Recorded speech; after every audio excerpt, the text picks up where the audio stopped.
வெல்க தமிழ், வாழ்க தமிழ்நாடு. மக்களை பிரிக்கும் சனாதனம் நிச்சயம் ஒழிக்கப்பட வேண்டும். நன்றி, வணக்கம். அப்பா பேரையும் தாத்தா பேரையும் வச்சுக்கிட்டு அரசியல்ல ஒண்டி பழைக்கிற நீங்க சனாதனத்தை ஒழிச்சிருவீங்களா? முதல்ல சனாதனத்தை உங்க வீட்டுக்குள்ள ஒழிக்க முடியுமான்னு பாருங்க. அதுக்கப்புறம் நீங்க ஊர் உலகத்துக்குலாம் சொல்லலாம். தயவு செஞ்சு பிஞ்ச செருப்பெல்லாம் தூக்கி போட்டுறாதீங்க, பத்திரமா எடுத்து வைங்க.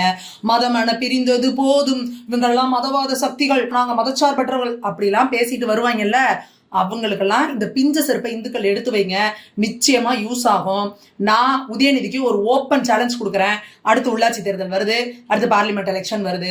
அந்த தேர்தல்ல டேரிங்கா நின்று சனாதனத்தை ஒழிக்கிறதுக்கு எனக்கு ஓட்டு போடுங்க. இந்துக்கள் யாருமே எனக்கு ஓட்டு போட வேண்டாம்னு பேசுற தில்லும் தெம்பு திராணியும் உதயநிதிக்கு இருக்கா? இது ஓப்பன் சேலஞ்ச். உதயநிதி, நீங்க ஒரு விஷயத்தை புரிஞ்சுக்கோங்க. சனாதனத்தை ஒழிக்கிறேன்னு சொன்னதுனால திமுக தமிழக அரசியல் இருந்தே ஒழிஞ்சிச்சு அப்படிங்கிற வரலாறை எங்களோட பிள்ளைகள் வருங்காலத்துல படிக்க போறாங்க. அதுதான் தமிழகத்தோட வரலாறா இருக்கும். உங்களோட வாய் திமிராலதான் நீங்க திமுக இந்த நிலைமைக்கு இன்னைக்கு உங்களை கூப்பிட உட்கார வச்சிருக்காங்க.